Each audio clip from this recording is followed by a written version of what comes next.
अगली कड़ी मुलीजा महिला स्कूल की संचालिका श्रीमती सुधा सिंह जी का भी तालियों से स्वागत करें। पूर्व जिला पंचायत सदस्य श्रीमती किरण सिंह जी का भी तालियों से स्वागत करें।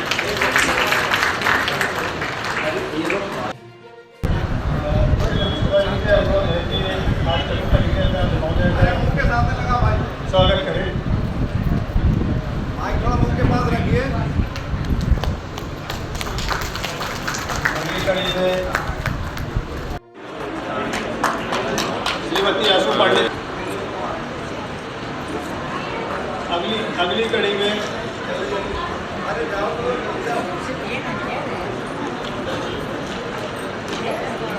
माननीय मंत्री जी की छोटी बहन भी यहाँ पे उपस्थित।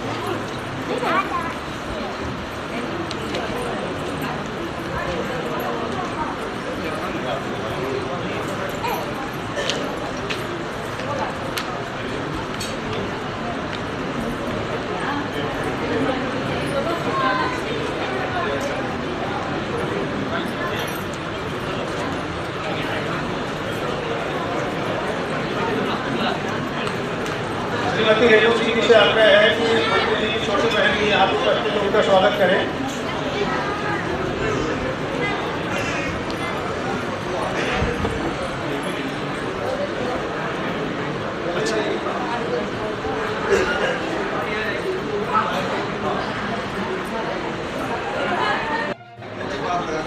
भारती जी सिंधु सभा की अध्यक्षा।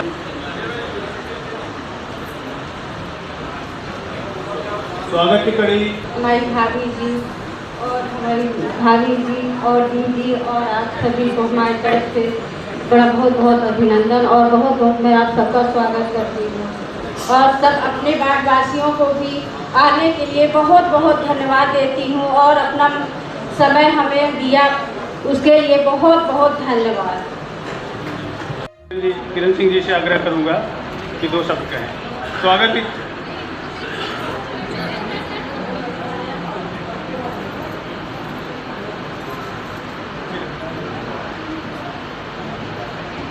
और दिल्ली को पीछे छोड़ देगा।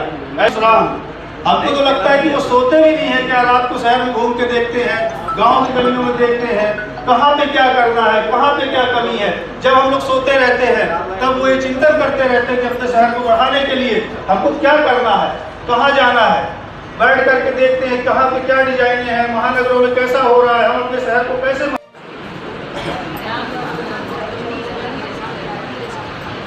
इसलिए आप सबको पहले दिल से धन्यवाद।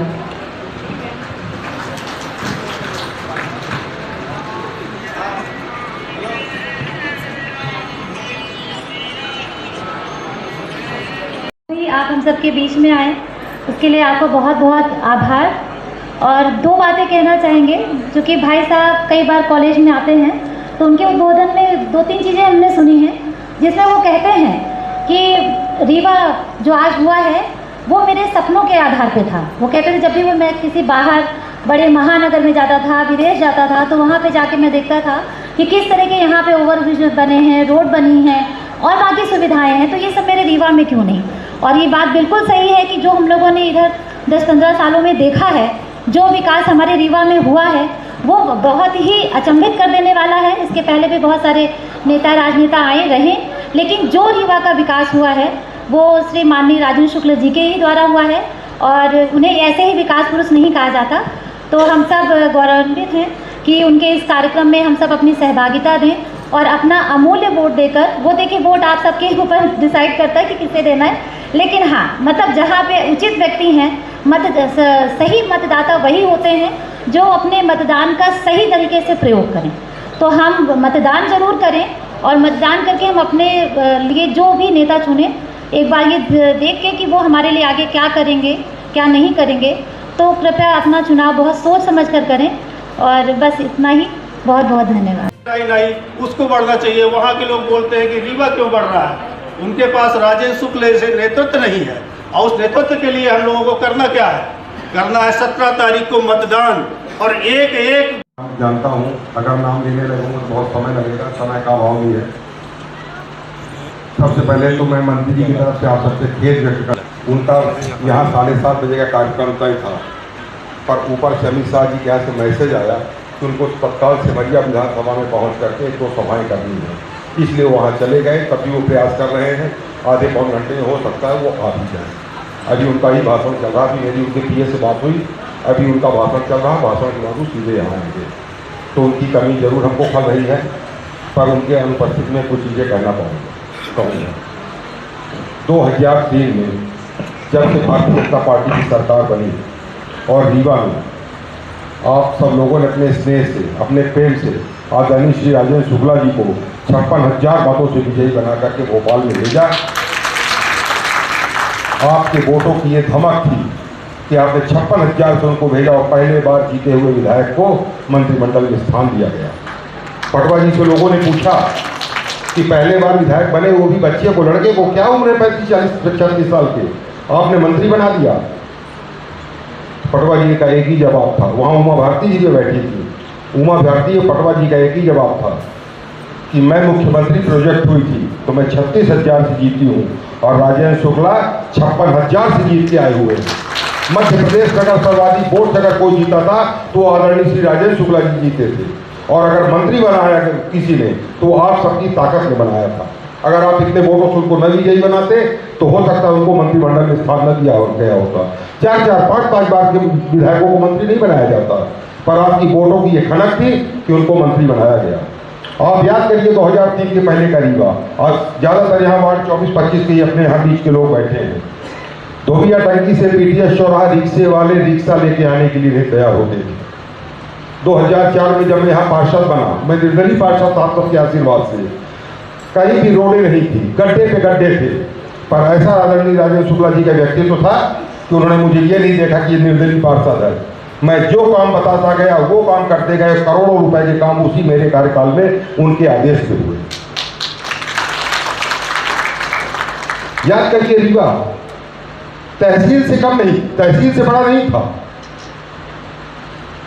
वेंकट भवन आसपास पांडे टोला और कटरा और उपरेहटी में रीवा खत्म हो जाता था। लोग कहते थे ये संभागीय मुख्यालय है, भाई एक तहसील से कम नहीं था। पर 2003 के बाद जब से आपने शुक्ला जी को आशीर्वाद दिया, वो मध्य प्रदेश की विधानसभा में पहुंचे, उसके बाद उन्होंने एक संत के भाव में, मैं राजेंद्र शुक्ला जी को एक नेता नहीं कहूँगा, मैं एक संत कहूँगा। जैसे एक संत अपने कर्मनिष्ठ काम में लगा रहता है, एक संत के बाद सुबह 6 बजे से उठ करके रात को 12 बजे तक निरंतर केवल विकास विकास विकास उसी पर निरंतर लगे रहे। जब जब उनको मंत्रिमंडल में स्थान मिला, जिस तरह का स्थान मिला, उन्होंने कभी भी रीवा के विकास के लिए मौका नहीं चूका। जब उनको पहली बार वन मंत्री बनाया गया तो उन्होंने व्हाइट टाइगर सफारी ला के दिया। हम सब लोग बड़े गर्व से कहते थे, कोई भी आता था कहते थे सफेद शेरों की धरती में आपका स्वागत है, पर डरते थे कोई अगर पूछ लेगा कि सफेद शेर कहाँ है तो हम नहीं बता सकते थे। आज हम डंके की चोट पे कह सकते हैं कि सफेद शेरों की धरती में आपका स्वागत है, और आइए टाइगर को कुंजपुर सफारी में देखा दिखाते हैं। आदरणीय शुक्ला जी को जब ऊर्जा मंत्री बनाया गया, उन्होंने भरे विधानसभा में घोषणा कर दी कि मैं मध्य प्रदेश को 1.5 वर्ष के अंदर 24 घंटे बिजली दूंगा। मुख्यमंत्री तक पीछे मुड़ के देखने लगे सब विधायक। जब विधानसभा खत्म हुई पहुंच गए सीएम के पास, बोले ये मंत्री जी ने क्या ये घोषणा कर दी। आप याद करिए 2003 के पहले का रीवा सबको याद था, प्रदेश 18 घंटे लाइट नहीं रहती थी। बोले शुक्ला जी ने क्या घोषणा कर दी, हम लोग तो और पीटे गया। सीएम ने बुला के शुक्ला जी से बोला कि शुक्ला जी आपने घोषणा तो कर दी, हमसे भी नहीं बतलाए, पर होगा कैसे। बोले खांचा तैयार है, 1-1.5 वर्ष मैंने बोला है, 1 वर्ष नहीं कर दूंगा। 1 वर्ष के अंदर आदरणीय शुक्ला जी बिजली मंत्री रहते हुए पूरे मध्य प्रदेश को 24 घंटे देने का काम किया। उसी के साथ साथ एशिया का सबसे बड़ा सोलर प्लांट गुड़ में लाकर के स्थापित किया। कम समय के लिए उनको, बहुत ही कम समय के लिए उनको जनसंपर्क मंत्री बनाया गया। जैसे ही वो जनसंपर्क मंत्री बने, माखनलाल पत्रकारिता विश्वविद्यालय ला के दिया। आज आप देखिए जहाँ पे इको पार्क, आप देखिए जो इको पार्क आज उन्होंने बनाया, हमारे हिसाब से बहुत से लोग वहां जा चुके होंगे। वो अपराधियों की शरण स्थली थी। एक सिंधी समाज के व्यापारी बच्चे की हत्या करके वहां पे डाला गया था, पर उसको भी आज देखिए इको पार्क को बाहर तक से लोग देखने आते हैं। अभी कुछ विदेशी पर्यटक आए थे। हमारे कांग्रेस के मित्रों को ये दिखाई नहीं देता है। वो कहते हैं विकास कहाँ है, क्या विकास हुआ है। अभी ये कांग्रेस पार्टी जो प्रत्याशी बने हैं उनसे एक पत्रकार पूछ रहे थे कि आप रीवा के विकास को कितने अंक देते हैं। बोले 0 है, उसे 1 दे देंगे। बोले चिकित्सा को कितना देंगे, बोले देना तो 0 था पर 2 दे देंगे। उनको दिखाई नहीं देता। उनसे पूछा गया क्यों, बोले क्या है रीवा में, कंक्रीट का तो सार कर दिए। अरे कांग्रेस के आप जो प्रत्याशी हो, आपका तो केवल एक ही काम है, कंक्रीट का काम करना। उनको इको पार्क नहीं दिखाई देता, उनको माखनलाल चतुर्वेदी नहीं दिखाई देता, उनको स्पोर्ट्स कॉम्प्लेक्स नहीं दिखाई देता। सिविल लाइन के अंदर आप देखिए, जो मकान जर्जर पड़े थे, अधिकारी लोग उसमें रहते थे, वो भी रोते थे।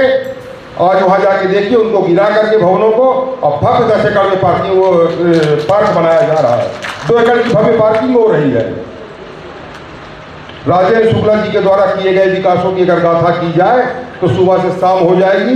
राजेंद्र शुक्ला जी को खुद नहीं मालूम होगा उन्होंने कौन कौन से विकास के कार्य किए हैं। चिकित्सा के क्षेत्र में आप देखिए, हमारे कांग्रेस के मित्र कहते हैं संजय गांधी अस्पताल हमने बनवाया था। अरे भैया, स्ट्रक्चर खड़ा कर देने से कुछ नहीं होता है, उसके लिए उपकरण चाहिए, चिकित्सक चाहिए। डॉक्टर तुलसी जी बैठे हैं और कल पर क्या व्यवस्था थी आज देखिए आप जाकर के। जब से भारतीय जनता पार्टी की सरकार आई मध्य प्रदेश में और आदरणीय शुक्ला जी को नेतृत्व मिला, रीवा विकास की ऊंचाइयों को वो बढ़ता चला गया। आज रीवा शहर के बाजार की रौनक देखिए, क्योंकि नहरों का जाल बिछाया गया है। आज 3 लाख हेक्टेयर में रीवा में पानी दिया जा रहा है। 1 वर्ष के अंदर उनका संकल्प है 1 से 1.5 वर्ष में कि रीवा जिले को, रीवा मऊगंज को मिला के 6 लाख हेक्टेयर पानी देना है। जिस दिन 3 लाख हेक्टेयर में जब रीवा के बाजार में ये रौनक है, जिस दिन रीवा में 6 लाख और 9 लाख हेक्टेयर पानी आ जाएगा, उस दिन रीवा की क्या स्थिति होगी। मैं बहुत दिनों से उनके साथ था, मैं देखता था उनके पास लोग आते थे, किसान आते थे और कहते थे कि शुक्ला जी एक निवेदन था आपसे, बोलते थे बोलिए, हमारे बेटे को कहीं जेपी वाले को फोन कर दीजिए, रख ले। शुक्ला जी बड़े भावनात्मक रूप से उनसे कहते थे कि आपको 19-20 साल का छोटा सा बच्चा है, कहने को हम बोल दें कि जेपी वाला रख भी देगा पर भूटान भेज देगा।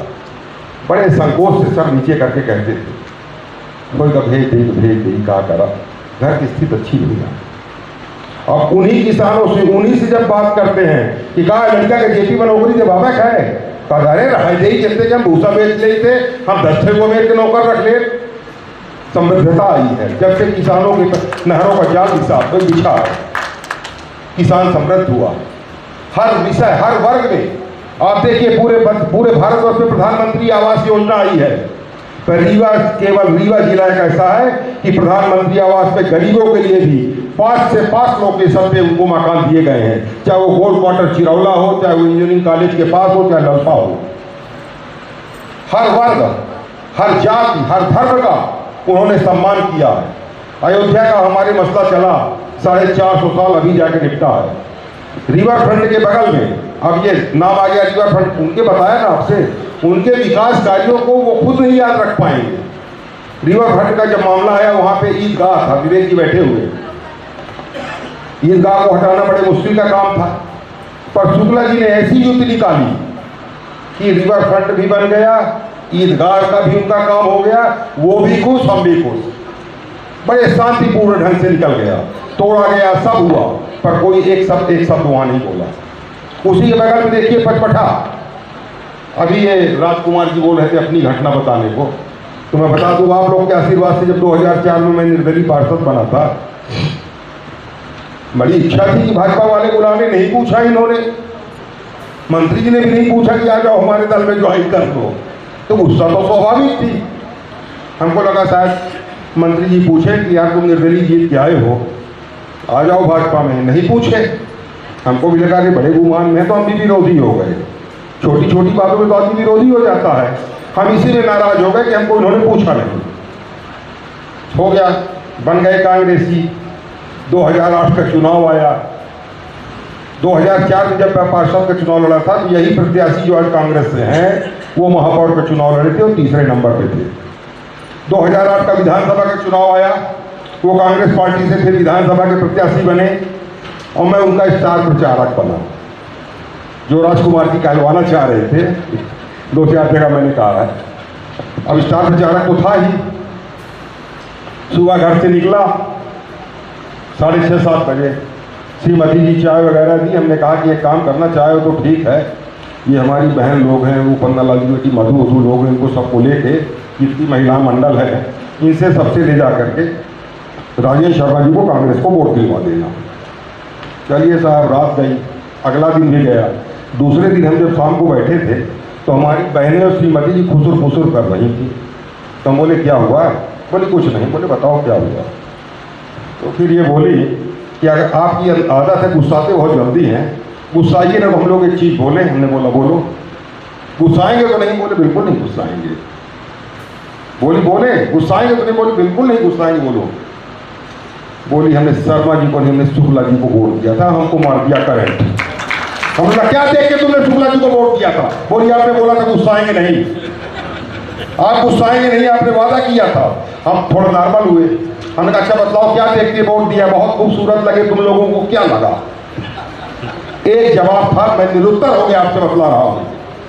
मैं इनके जवाब को, मेरी अपनी बहन का इनका जवाब सुन के मैं निरुत्तर हो गया। इनका एक ही शब्द था कि साल में हम लोग 2 बार नवरात्रि में कालिका माता के दर्शन करने रानी तालाब जाते हैं, और जब वहाँ जाते थे उस जल से पाँव धोने में घिन छूटती थी। इतना दूषित, इतना बदबूदार पानी, चारों तरफ मेड़ में लोगों के मलमूत्र करते थे। वो पूरा पानी जो दूषित होता था, उस पानी से हम अपना पाँव धोते थे तो घिन छूटती थी। आज राजेश शुक्ला जी ने ऐसा काम कर दिया है कि उस पानी से हम माता रानी के चरणों में भी चढ़ाते हैं, उस पानी से अपना हाथ पाँव भी धोते हैं और उस पानी से पीते हैं। आप विश्वास नहीं मानेंगे, ये जवाब सुनकर मैं निरुत्तर हो गया। इसके बाद मेरे पास कोई जवाब नहीं, मेरे पास कोई प्रश्न नहीं था कि मैं इसे कह देती कि क्यों तुम लोगों ने वोट दिया। शुक्ला जी जैसा मृदु, उनकी अब क्या कह दूँ, आपको छोटी सी भी घटना बताता हूँ। एक दिन मैं उनकी गाड़ी में उनके साथ एक कार्यक्रम से आ रहा था। एक पार्षद जी कांग्रेस के, उन्होंने हमको फ़ोन किया, 1.5 पौने 2 साल पहले घटना। उन्होंने फ़ोन किया कि साथी की जान पैसे के अभाव में नहीं जानी चाहिए। एक जात का मुस्लिम कांग्रेस का पार्षद, पर आदरणीय शुक्ला जी ने कोई भेदभाव नहीं किया, और अंत में जब वो रीवा में आया, उसको अपने घर स्वयं सभी चुनाव जीते हैं, अगला चुनाव भी जीतेंगे, पर चुनाव जीतने में कोई मजा नहीं आएगा। अगर इस बार हमने उनको 56,000 की, शुक्ला जी को फिर कोई इग्नोर नहीं कर पाएगा। बीच में कांग्रेस की सरकार 15 महीने के लिए आ गई थी, पर आदरणीय शुक्ला जी कहीं भी है, क्योंकि जो आदमी काम करता है, जिस आदमी के अंदर कर सकता, श्री राजेश शुक्ला जी मध्य प्रदेश के स्टार प्रचारकों में उनका नाम लिखा गया। चुनाव इसमें हम सबको तो मतदान करना है और अपने आस पड़ोस के सभी लोगों को भी मतदान के लिए प्रेरित करना है, और सबसे ये पूछना है कि आपने मतदान किया कि नहीं किया। आप इतना हम पूछ लेंगे तो मतदान वो अपने आप स्वयं ही आगे बढ़ करके हमारे जो राज्य के नेता हैं आदरणीय राजेश शुक्ला जी, उनको ही मतदान करेंगे, ऐसा मुझे पूरा विश्वास है। जहाँ तक विकास की बात है तो मंत्री जी के, माननीय मंत्री जी के हम लोग काफ़ी नज़दीक हैं, और अक्सर सवेरे 6:30 पौने 7 बजे फ़ोन उनका आता है। कभी कभी हम लोग सोते भी रहते हैं तो फिर फ़ोन उठा करके पूछते हैं कि वो छत पड़ गई। एक दिन पहले शाम को 4 बजे भूमि पूजन करते हैं और अगले दिन सवेरे पूछते हैं छत पड़ गई। अब नींद से उठ के हम लोग बोलते हैं आज की नहीं, 1 महीने में पड़ जाएगी। अब वो 1 महीना वो ध्यान में रखते हैं, ठीक है, 1 महीने बाद पूछते हैं कि अब क्या प्रोग्रेस है। ये उनके विकास का जो नशा है उनको ये दिखाता है कि वो एक जुनून के रूप में काम करते हैं। और 2003 से उनका ये जो जुनून शुरू हुआ है, सवेरे 5:30 पौने 6 बजे से शुरू होता है और रात में जा करके 2 बजे खत्म होता है। और हम लोग इसके साक्षी लगभग रोज हम लोग इस बात को झेलते हैं सवेरे, और सवेरे भी जो रहते हैं और रात में भी वो यही पूछते हैं कि कल का क्या है, क्या किया क्या नहीं किया आपने। शुरुआत अगर हम करें तो ऐसा नहीं है कि हमारे ये विशेष संसाधनों में किसी प्रकार से काम था। हमारे यहाँ हीरे से लेकर के, कोयले से लेकर के, पत्थर से लेकर के, लेटराइट, जो कोई भी संसाधन अपने हिंदुस्तान में पैदा होते हैं सब उपलब्ध था। यहाँ के बड़े बड़े नेता हुए जो मुख्यमंत्री से लेकर के भारत के प्रधानमंत्री के लगभग समकक्ष पहुँचे, लेकिन उन्होंने कुछ ध्यान नहीं दिया, केवल उसका दोहन किया। 2003 में जब आपके आशीर्वाद से राजेश शुक्ला जी यहाँ से 56,000 वोटों से जीते, और उनको 56,000 से ज़्यादा वोटों से जीतने के कारण जो उनको मंत्री बनाया गया, तो उन्होंने जो रीवा के बारे में सोचा और वहाँ से चरणबद्ध तरीके से और समय सीमा में जो विकास कार्य करना शुरू किया, उसको देख करके हम लोग आज यहाँ तक पहुँचे हैं कि आगामी आने वाले मार्च 2024 में यहाँ से ATR 72 सीट यहाँ से हवाई जहाज उड़ान भरने लगेगा। भोजले हो सकता है तब तक में आ जाए तो मुलाकात भी हो जाए। आदरणीय रणवीर सिंह जी से आग्रह करूँगा तो आभार व्यक्त करें। आदरणीय रणवीर सिंह जी पे हमारे परिसर में आप सभी पधारे। आदरणीय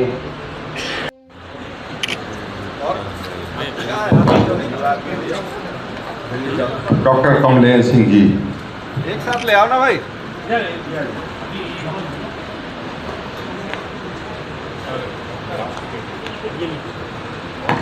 फिर एक करने लगे।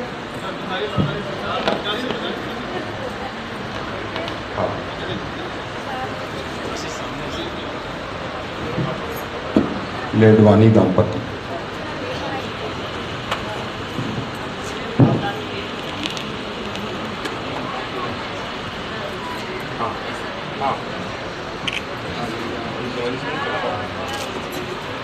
ठीक।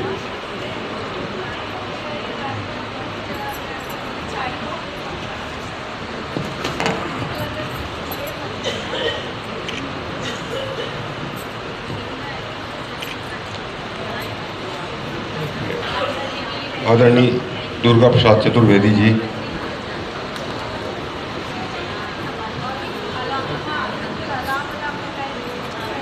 इसके बाद आदरणीय SD उपाध्याय जी,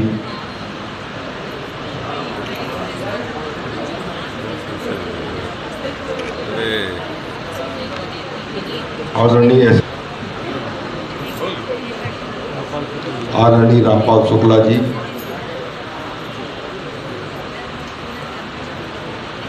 आदरणीय सुशील कुंभवानी जी,